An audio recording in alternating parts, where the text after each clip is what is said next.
Welcome to the Win, Make, Give podcast. This is Ben Kinney live today with Chad Himes and Bob Stewart.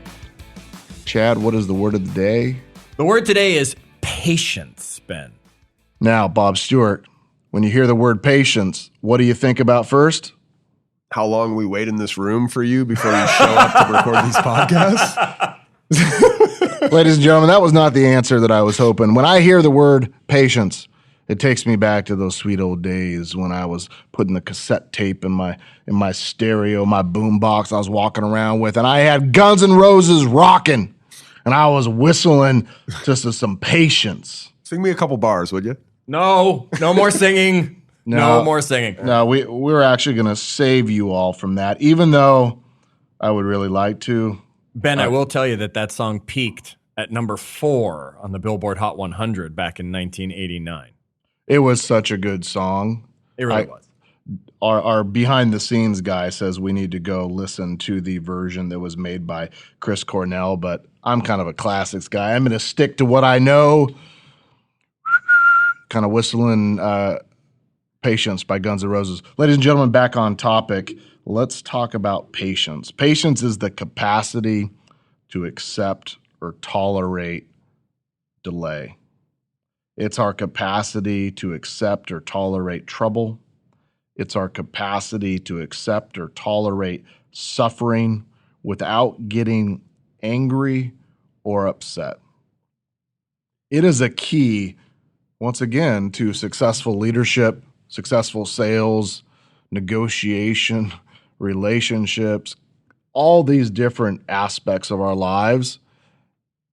And sometimes patience is good, and sometimes patience is bad. You know, in general, Chad, I like to think about what things in our life should be a short game and what things in our life should be a long game.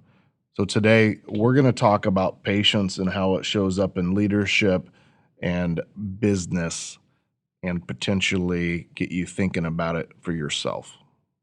Ben, I would never describe you as patient, right? I think to me, you're a doer. Like you're somebody that when we decide we're going to do something, we go do that thing. And I think all along your career, you've been a doer. I think you would consider yourself a doer. I think we've done an episode about what separates people, right? It's like some people just do things and other people talk about things or learn about things, but you're a doer. How do you balance being a doer with the idea that some things can't be done today, or like how do you balance that? Because I feel like that's where we start this conversation is the difference between the balance of those two things. That's a good question. You know, you have to look at each and every scenario and sit back and say, is this worth waiting for or not, right? Or what's going to be lost or won if we don't take action today, right? Or what has the highest probability of success? Pushing forward today or waiting it out. And some of the greatest victories in battle and war and leadership and some of the greatest victories in business have been won because certain people were more patient than somebody else. Think about in war, a lot of times people want the other person to make a move because when they make a move, you can counteract. Would you find that same thing in sports? Yeah, you know, it's funny. I just watched a documentary about Muhammad Ali and Joe Frazier, and in their third fight, the Thriller in Manila, it went 15 rounds. Or in the 14th round, they both, at the end of the round, they go back to their corners, and Muhammad Ali, who ends up winning that fight because in that break between the 14th and the 15th rounds, Joe Frazier quits the fight. And in the documentary, they talked about Muhammad Ali was sitting in the corner arguing with his trainer that he wanted to quit the fight too, but his trainer was just trying to drag out of him like why he wanted to quit, and he was kind of being patient with him and not because in a boxing match the boxer can't throw in the towel, the trainer has to do it. And so they talked to the trainer later, and he said that if the bell had rung, he was going to throw the towel in. But he was patiently waiting, trying to give Ali every second of that minute break in between the round. And Joe Frazier was less patient, and his guy threw in the towel seconds before Ali's guy would have thrown in the towel. So yeah, I mean, absolutely. Like patience it could be the difference between you being the greatest heavyweight boxer in the history, or that could have been Joe Frazier. You know, when I first started my my career, you'd say in real estate or in investing, I decided that I wanted to buy real estate. I wanted to own real estate. But I also knew what I wanted. I wanted that duplex that if I bought it, the renters next door, if I was living there myself, would pay 100% of my mortgage. And the realtor I was working with at the time kept showing me condos and houses, and he didn't understand. I want the free deal. Like, I want to buy this place and I want somebody else to pay my mortgage. And I was patient.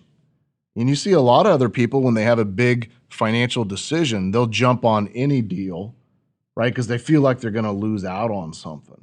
I don't have that big fear of loss in many areas of my life, so I'm not triggered by it, which allows me to be a little bit more patient because I outweigh my impatience with my desire to get a good deal or to have a great outcome. Same thing happens in recruiting or sales, right? I will nurture a relationship.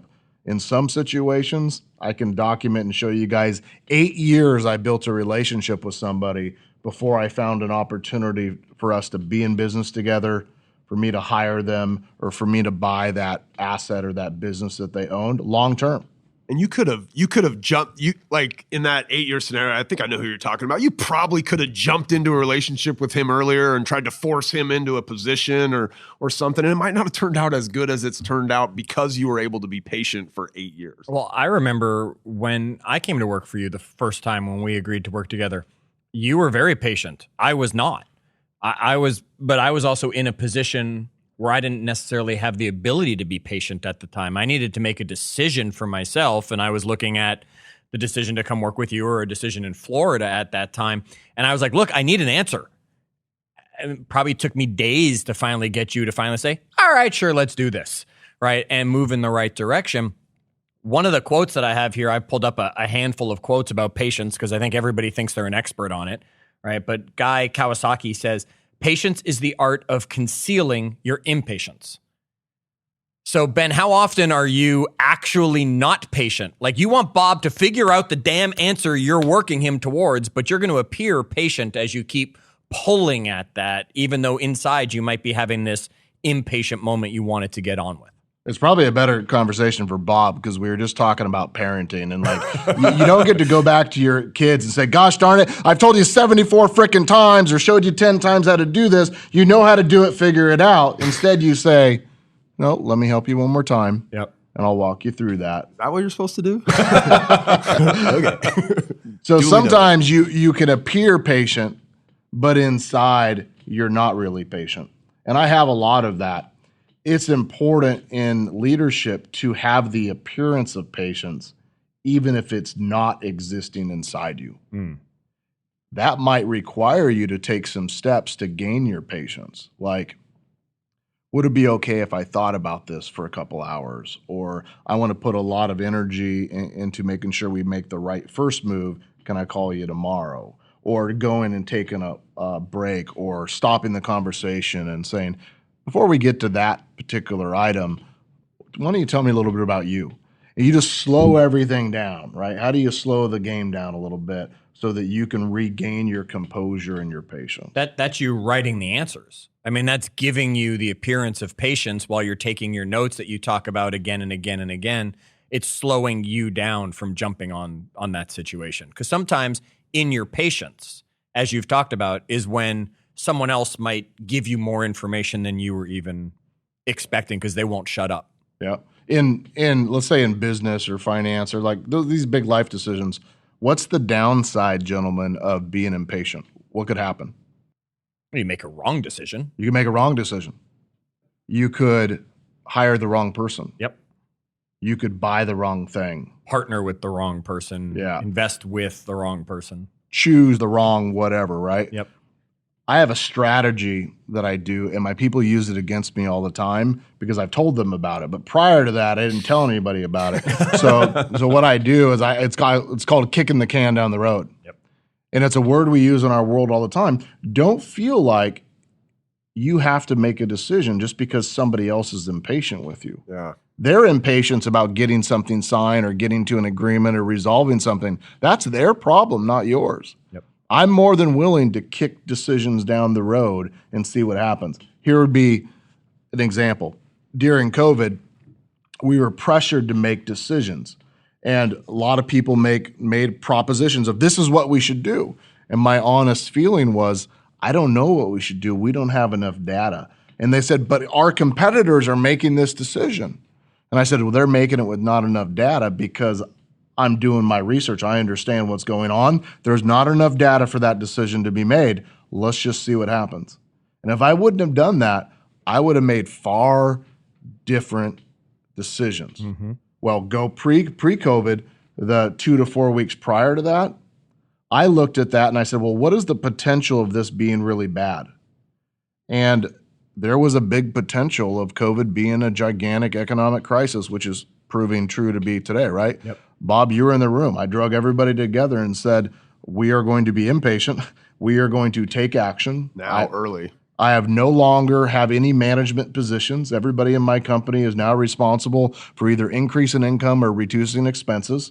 We're going to meet every day at 4:30, and you are individually going to report what you did. I was pretty clear, wasn't I? Yeah. And we took action.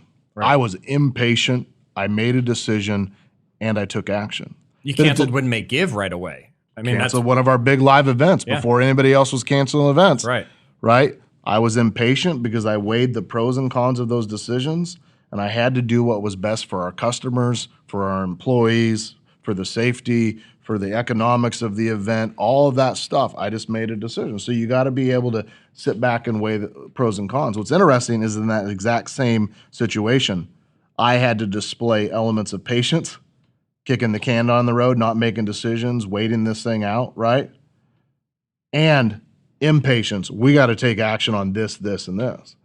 During that same time, Bob, we got face-to-face with every one of our customers. Yeah. I mean, we were on webinars a bajillion times a week. Yeah. For every company, right? All the 50, 60 different brands that we represent, we were in front of those people at all times because that was the right time to take action and for everybody to see that there was somebody at the helm. I think patience is such a trigger for people, Ben, that if you think back to the influence and persuasion stuff we just did, we talked about scarcity being one of those ways, one of those tactics to influence people. Fear of loss. Yeah. And I think that is basically jumping upon their fear of patience. I mean, even we've all fallen for it. I mean, heck, we sat here last week and you sold off a stock that you were like, I shouldn't have done that yet, because it was the fear of loss, because it was jumping up to such a great number. You were worried it can't go higher. It can't go higher. It shows up for all of us in that world of patience and impatience, and scarcity being one of those tactics that people will use against us to not allow us to be patient. Yeah, so true. When I think about the word patient, what stands out to me often is thinking about impatient people. Like the guy or gal who's honking his horn to get the car in front of him to move, who can't move any faster. Drives me nuts, right? Those sort of situations. It also reminds me of the word like having a temper.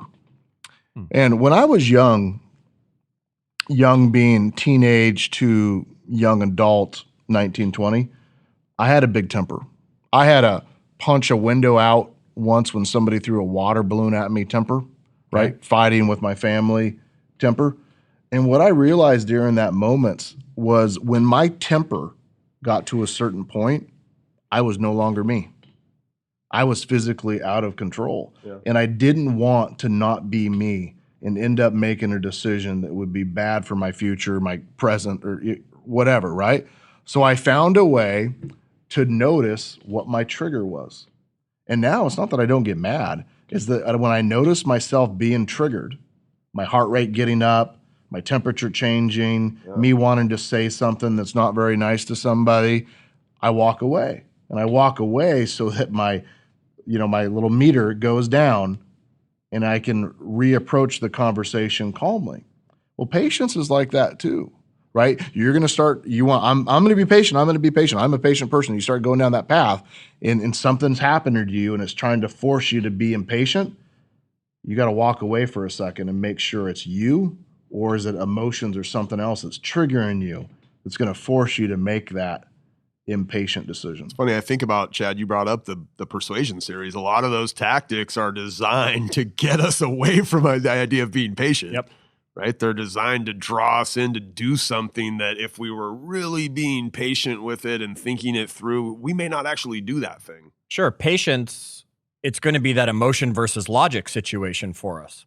That the influence, let's push you. If I can make you impatient, you're going to give me a more emotional response. Yeah.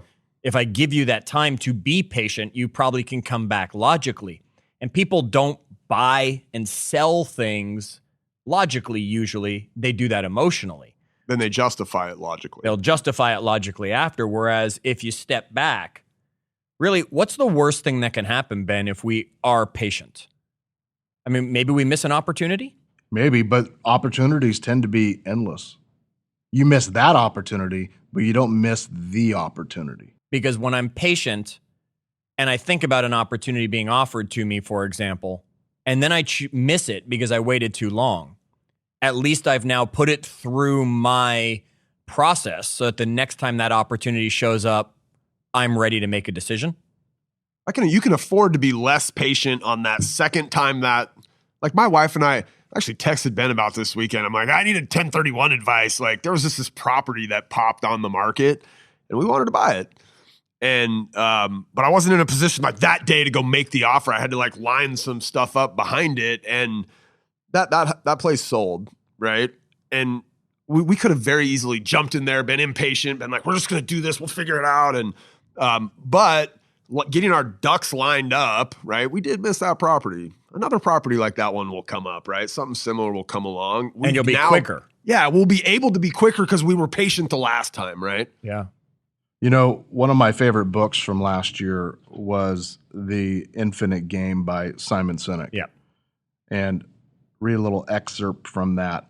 In finite games like football or chess, the players are known, the rules are fixed, and the end point is clear.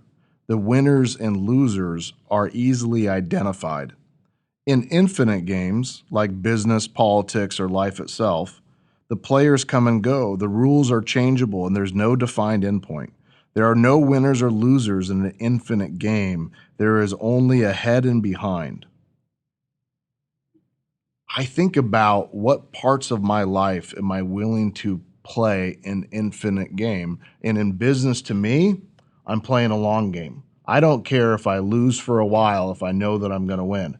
I don't care if I get this deal today or if I get this deal in a year, because I know at some point I'm going to get the deal if and only if I'm patient, right? Ask yourself, are you willing to play an infinite game, or are you always playing a finite game? That finite game always has winners and losers, right? If you have an infinite game mindset, you won't care if you miss that one opportunity because you know there'll be more. So as you sit there and say that, I think about like let's take our sales team for example, right? It's an infinite game because these guys are going to be with us for a long time, and they're going to talk to a customer today that they sell something to in a year, but they have a goal to hit this month, right? And so there's I feel like you're always on the edge of being patient and being impatient because, you know, if you get to that point and it's 3 days left in the month and you haven't touched your goal yet, all of a sudden you start getting impatient on some of those clients that if you just played a longer game with, you probably would have landed, and maybe your impatience kind of pushes them away. So it still just feels like a really delicate balance. You know why salespeople and businesses struggle with that is because they don't have a full pipeline. Yeah. They aren't consistently building customers that want to buy in 30, 60, 90, 180 or longer. Businesses aren't consistently finding people that might be willing to make a career change in 30 days, 60 days, 90 days, 180 days, a year, 2 years, 5 years, or 10 years, right? They're only ever dealing with the next 30 days. They're playing a finite game. So when they run out, they're in trouble. What if you always thought about, that's all right, that's going to be next month's sale, and I have a 2-month sale out there, and you're filling that pipeline? You aren't going to be always under the pressure that salespeople and recruiters are under every month because they wipe out their whole pipeline every month and they have to start from scratch because they aren't consistently feeding that funnel. Simon said, which is a funny sentence in itself, the leaders I'm touching my head. Yeah. Sorry. The leaders who embrace an infinite mindset in stark contrast build stronger, more innovative, and more inspiring organizations. Their people trust each other and their leaders. They have a resilience to thrive in an ever-changing world, while their competitors fall by the wayside. Ultimately, they are ones who lead the rest of us into the future. Simon now believes that the ability to adopt an infinite mindset is a prerequisite for any leader who aspires to leave their organization in a better shape than they found it.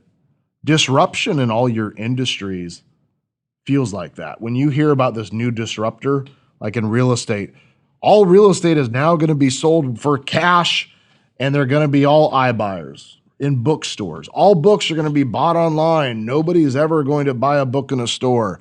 Nobody's ever going to read a paper newspaper again. They're all going to be read from their phone. Like, you go through a whole bunch of these things, and if you just believe that, you would make a bad decision and potentially walk away from a lot of things instead of just being patient, seeing how things work out, and making changes along the way to prepare for that inevitable change in your business instead of freaking out and becoming impatient. What if this happens? I don't know.